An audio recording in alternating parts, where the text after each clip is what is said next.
আসসালামু আলাইকুম। আজকে আমি আমাদের গরুটাকে গোসল করাতে যাচ্ছি। আমরা কালকেই এটা সখীপুর বাজার থেকে ক্রয় করে এনেছি।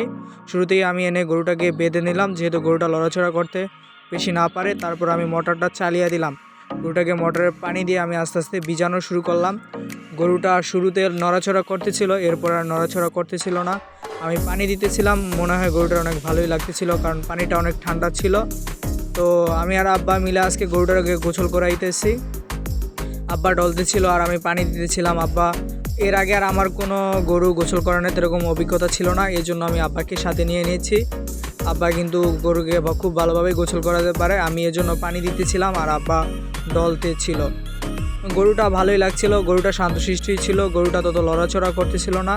এটা আমরা কালকার সখীপুর বাজার থেকে বুধবারে যা ক্রয় করে এনেছি।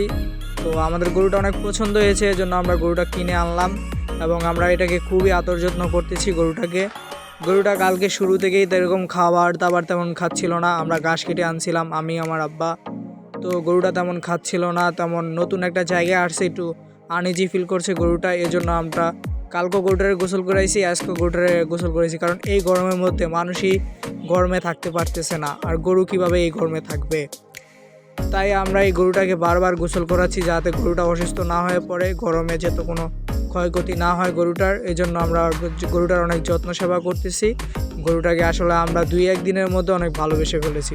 গরুটার প্রতি আমাদের অনেক মায়া জন্মে গেছে, তাই আমরা গরুটাকে আমি সকালেও যাই অনেক ঘাস কেটে আনলাম। গরুটা তো এরকম খাচ্ছে না, বাট নতুন একটা জায়গা থেকে আসলে, মানুষেরই এক জায়গা থেকে আসলে আরেক জায়গায় খারাপ লাগে, এটা স্বাভাবিক। এটা তো হচ্ছে প্রাণী, এটা তো আরও খারাপ লাগবে স্বাভাবিক, কারণ তার মালিককে ছাইরে আসছে, তার প্রিয় জায়গা, তার সাথে আরও সাথী ছিল। আমরা এই জায়গা থেকে একটা গরুই কিনে আনছি। এই গরুটাই আমাদের ভালো লাগছে, কালারটা হচ্ছে লাল। অসাধারণ একটা গরু ছিল, খুবই শান্ত ভদ্র ছিল। অনেক গরু থাকে খুবই ভয় দেখায়, এই গরুটা আমাদেরকে ভয় দেখাচ্ছিল না। প্রায় আমাদের গোসল করানো হয়ে যাচ্ছিল, আব্বাও গোসল করাচ্ছিল, আমিও গোসল করাচ্ছিলাম। আমি এর আগে গরু গোসল করাই নাই, এজন্য আমি হালকা ভয় পাচ্ছিলাম। আমি এরকম হালকা ভয় পাই, গরুকে তেমন ভয় পাই না। আব্বা গোসল করাতে ছিল, আমাদের গোসল প্রায় শেষ পর্যায়ে হয়ে যায়, তখন আমি চলে যাই, আব্বা গোসল করাইতে থাকে। আমাদের গরুকে প্রায় গোসল করানোর শেষ, এজন্য আমরা প্রস্তুতি নিচ্ছিলাম এটা অন্য জায়গায় বাঁধার জন্য, কারণ নিচে কাদা হয়ে গেছিলো অনেক। আমি গরুটাকে গোসল করানোর পর অনেক সুন্দর লাগছিল, অনেক অসাধারণ দেখাচ্ছিল।